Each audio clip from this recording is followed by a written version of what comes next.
السلام عليكم ورحمة الله وبركاته. أتمنى إن شاء الله تكونوا جميعا بخير وبصحة وبسعادة.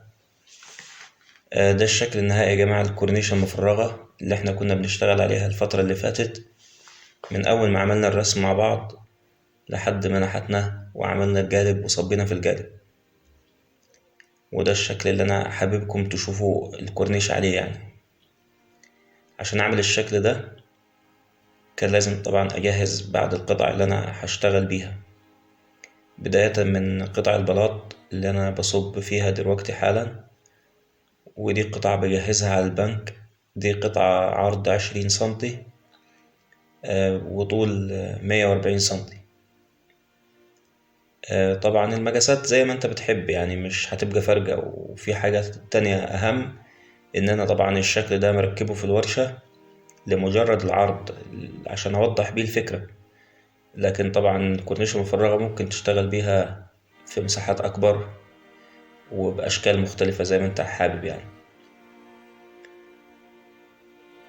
طبعا صب البلاط وشغل الجبس ده بالنسبة يعني أصدقائي اللي هم بيشتغلوا في نفس المهنة مش محتاج شرح يعني، الفكرة بتبقى واضحة. أما بالنسبة للناس الهواة أو الناس اللي بتدخل القناة تتفرج مثلا لحب الاستطلاع مثلا وإنها تشوف، فدي قطع من البلاط زي ما انتم شايفين بتتصب على البنك وبتتجهز بمقاسات معينة. القطعة الكبيرة دي كانت 20 في متر و40، والصغيرة 6 سنتي في طول متر. طبعا أنا باخد مقاساتي وبعمل الوزن مظبوط عشان أبدأ أركب القطعة الصغيرة اللي انتوا شايفينها في ايدي ديت. دي القطعة اللي هي عرضها 6 سنتي وطولها متر. طبعا ثبت الجدة دي اللي هي الألمونيا عشان يعني تبقى زي حامل أثبت عليه قطعة الجبس. وبعدين بربط برباطات شعر، يعني شعر الكتان اللي احنا بنصب بيه بنغطسه في العجين وبنبدأ نربط بيه. جهزت زي ما انتوا شفتوا المثلثات اللي انتوا شفتوها ديت من قطعة بلاط قديمة. جهزت منها 4 هستخدمهم زي كوابيل أو حوامل يعني، تشيل معايا البلاطة الأكبر اللي هتبقى فوق. طبعا أنا بدق مسامير كده يا جماعة عشان الحيطة اللي أنا بركب فيها دي جبس، فببقى خايف يعني الشغل يوجع، فأنا بزود أمان يعني. ثبت ال4 قطع زي ما انتم شايفين برضو برباطات شعر. وطبعا باخد علامة من كل ناحية عشان أقدر أحط البلاطة اللي فوق تكون في المنتصف بالظبط. وببدأ أريحها على الحوامل اللي أنا ركبتها، وبرضو بثبتها برباطات جبس، رباطات شعر وجبس. بعد كده بجيب قطعة من الكورنيشة اللي احنا كنا صبيناها مع بعض، بقطع الزاوية بتاعتها. طبعا قطع الزاوية ده يا جماعة محتاج كلام أكتر من كده يعني. لكن كل كورنيشة بيبقى لها مجال زاوية معين. للناس المحترفة طبعا فاهمين، والناس اللي مش محترفة ما اظنش ان الحتة الفنية دي قوي يعني مهمة اني استرسل في شرحها يعني. لكن بقطع الزاويتين شمال ويمين، وببدأ احط جبس زي ما انتوا شفتوا كده تحت على الكورنيشة، على البلاطة اللي هي 6 سنتي، وفوق عشان تبقى تمسك في البلاطة ال20 سنتي. طبعا الجبس ميزته يا جماعة انه مبياخدش وقت يعني عبال ما بينشف، مجرد ما انت بترفع الكورنيشة وتثبتها في مكانها بتثبت. بنضف طبعا الزيادات، وبعد كده بفرشة ومية ببدأ أنضف سطح الكورنيشة. أنا هنا بقص قطعة صغيرة عشان أقفل بيها الجنب. في ناس بتسميه زاوية وفي ناس بتسميه ردف، أيا كان يعني، عشان بس نقفل الجنب اللي انتوا شايفينه ده. برضو الزاوية يا جماعة بتتقطع بطريقة معينة يعني، وانتوا شايفيني دلوقتي واحنا بنجفف اللحام بسرعة يعني. ان الكورنيشة دي مثلا لو الرمية بتاعتها، يعني لو هي مثلا النزول بتاعها 14 سنتي، فبيبقى الزاوية بتاعتها 14 سنتي. برضو دي حاجة فنية بتبقى محتاجة ورق وقلم عشان تبقى فاهمني أقصد إيه.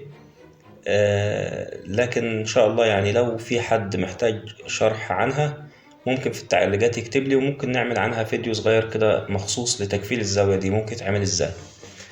وإن كان يا جماعة شغل الجبس بالذات مش زي الخشب، يعني مثلا أنت لو قفلت زاوية زي كده خشب محتاج إن القطع يكون بالملي، يعني مثلا بتقطع بالملي.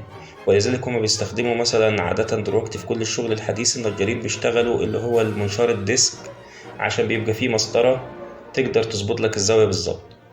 لكن شغل الجبس ميزته يا جماعة إن أنت حتى لو الزاوية فيها فراغ شوية، زي ما انتوا شفتوا كده احنا بنعبي الفراغات بالجبس وبنبدأ نقفل. وطبعا الكورنيشة جبس واللحام جبس، فمش هيبقى فارقة، يعني هتبقى كأنها قطعة واحدة بالظبط.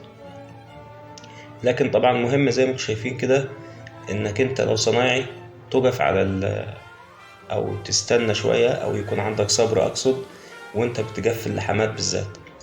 اللحام بالذات يا جماعة هو اللي بيفرق صنايعي عن صنايعي تاني.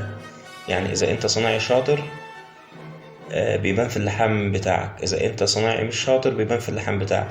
يعني انت ممكن تجيب حد عادي ممكن يركب مثلا كرانيش بشكل عدل يعني على طول جنب بعضها مفيش مشاكل عادي، لكن لما يجي عند اللحام تقدر تقيمه اذا كان هو شاطر فعلا ولا صنايعي نص نص. طبعا ان شاء الله كل الصنايعي كويسين، بس اللي بيفرق حد عن حد هو الصبر. يعني اذا انت قدرت تصبر شوية وانت بتشتغل وتعمل شغلك بالعقل ما يبقاش فيه استعجال، هتطلع شغل نضيف ومفيهوش اي مشكلة. طبعا انا قفلت الزاوية زي ما انتوا شفتوا كده، وبعدين برجع برضو انضفها بفرشة ومية. وبرضو برجع يا جماعة لو في اي حاجة برضو محتاجة ان انا اعجن شوية عجين تانيين او اصلح حاجة برضو بعمل كده. هنا يا جماعة انا جبت حتة كورنيشة قديمة كانت عندي وقطعت منها 4 قطع وثبتهم تحت قطعة البلاط اللي هي 6 سنتي تحت. انا ثبتهم بس يا جماعة فقط عشان يدوني شكل، لكن مش شايلين حاجة، يعني هم مش هم اللي ساندين الشغل او مش هم اللي شايلينه، يعني فقط هم بس عشان يظبطوا الشكل بتاع الشكل اللي انا بعمله ده. وده طبعا زي ما انتم شايفين كده الشكل النهائي بعد ما خلص جبس. انا لغاية هنا يا جماعة كنت عايز اكتفي بالفيديو وخلاص، بس قلت يعني بالمرة مادام ركبتها اكملها بقى لغاية الاخر وادهنها واحط فيها الاضاءة عشان الفكرة تبان كاملة. طبعا زي ما انتم شايفين انا قفلت الزاوية اليمين والزاوية الشمال وكل اللحامات بتاعتي مظبوط. عندي انا هنا يا جماعة فضي مائي موجود في الورشة يعني فبستخدمه.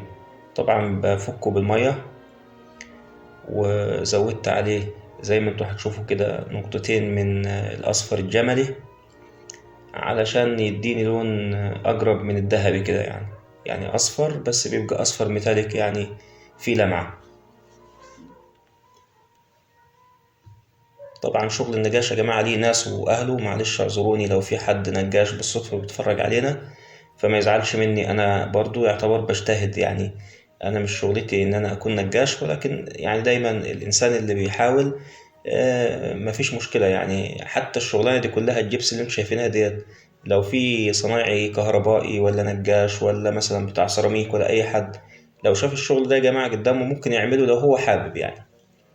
يعني اقصد ان الصنايعي مش لازم يكون متخصص في حاجة معينة، طبعا لازم يكون متخصص في صناعته ولكن اقصد انه لازم يكون برضو يعرف او على الاقل يعني بنسبة 50% يعرف يعمل اي حاجة تانية. يعني انا دهنت الشكل زي ما انتم شايفين كده باللون الاصفر،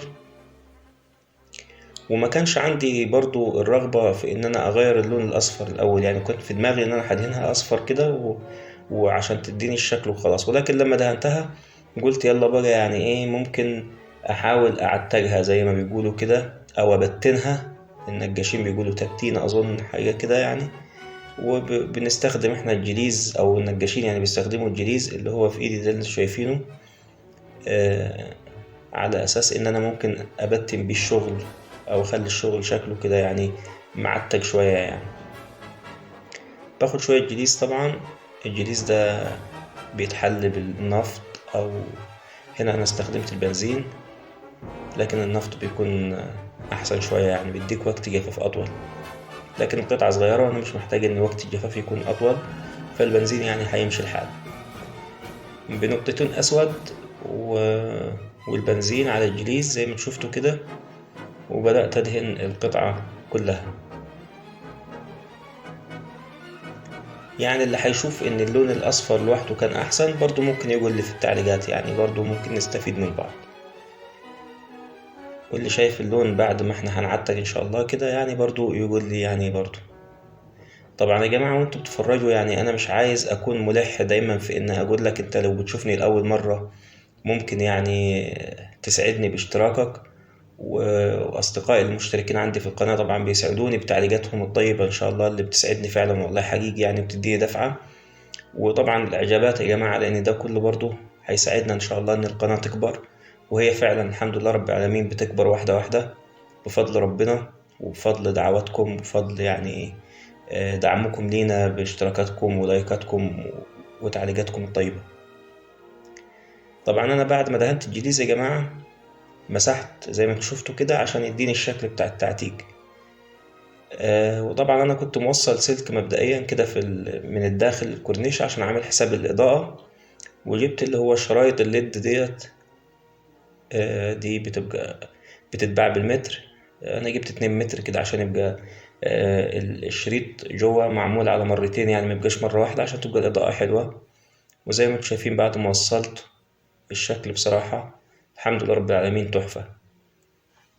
ما تنساش لو الشكل عجبك فعلا انك انت تعمل لايك، لو مش مشترك في القناة اشترك في القناة، ودعمكم يا جماعة ان شاء الله يعني، واللي اكتر من كده طبعا اكيد اللي هو دعواتكم ان شاء الله تدعوا لي بالتوفيق ان شاء الله بإذن الله في الفيديوهات اللي جاية. واتمنى ما اكونش يعني اثقلت عليكم في الفيديو ده، والسلام عليكم ورحمة الله وبركاته.